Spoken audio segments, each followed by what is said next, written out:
नमस्कार दोस्तों, हमारे YouTube channel Guruji from school में आपका हार्दिक स्वागत है। हम क्लास 10th के सामाजिक विज्ञान विषय का 8 चैप्टर जल संसाधन के बारे में अध्ययन कर रहे हैं। पिछले वीडियो में आपने दामोदर नदी घाटी परियोजना के बारे में अध्ययन किया था। यदि वह वीडियो आप देखना चाहते हैं तो उसका लिंक आपको आई बटन में मिल जाएगा। और इस वीडियो में हम बात करने वाले हैं हीराकुंड परियोजना के बारे में। तो आइए वीडियो शुरू करते हैं।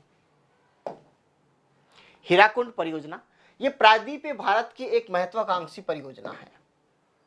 प्रायद्वीपीय भारत, प्रायद्वीपीय भारत का मतलब ये होता है कि इस तरीके से जो मैप भारत की आकृति बनाता है,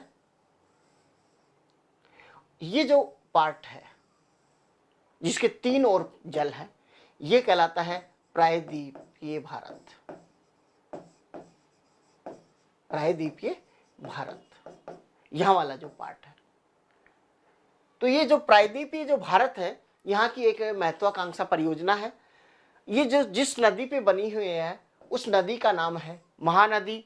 और महानदी को ओडिशा का शोक कहा जाता है। क्यों कहा जाता है? क्योंकि यह नदी भी जिस तरीके से पिछले वीडियो में आपने दामोदर नदी घाटी के बारे में, जो दामोदर नदी थी उसको जो पश्चिम बंगाल का शोक कहा जाता था, उस समय आपने अध्ययन किया था कि वह मार्ग परिवर्तन कर लेती है, अपरदन करती है, बाढ़ लेके आती है। ठीक इसी तरीके से ये महानदी उड़ीसा में भी क्या लेके आती है, जब मानसून का समय होता है तो बाढ़ लेके आती है और अपने मार्ग में बहुत अधिक नुकसान करती है, जिसकी वजह से इसको ओडिशा का शोक कहा जाता है। यह नदी, इसका उद्गम स्थल की यदि बात करें तो ये छत्तीसगढ़ के बस्तर की जो पहाड़ियां हैं, यहाँ से इसका उद्गम होता है और ओडिशा में बहती है और उसके बाद में कहाँ चली जाती है? बंगाल की खाड़ी में जाके गिर जाती है। और मानसून काल में ये जो नदी है, ये अपनी नदी घाटी क्षेत्रों में क्या लेके आती है? बाढ़ लेके आती है।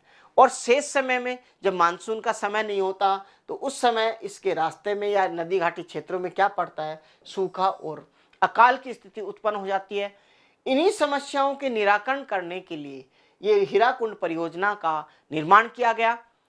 या कहें कि हीराकुंड परियोजना की यदि उद्देश्य की बात करें तो ये उपयुक्त जो दोनों बातें बताई, इसी की समस्याओं का निदान करने के लिए इस हीराकुंड परियोजना का निर्माण किया गया, जिससे क्या हो, सिंचाई और पेयजल की आपूर्ति की जा सकी है और जल की उपलब्धता जो है वो सुनिश्चित की जा सके।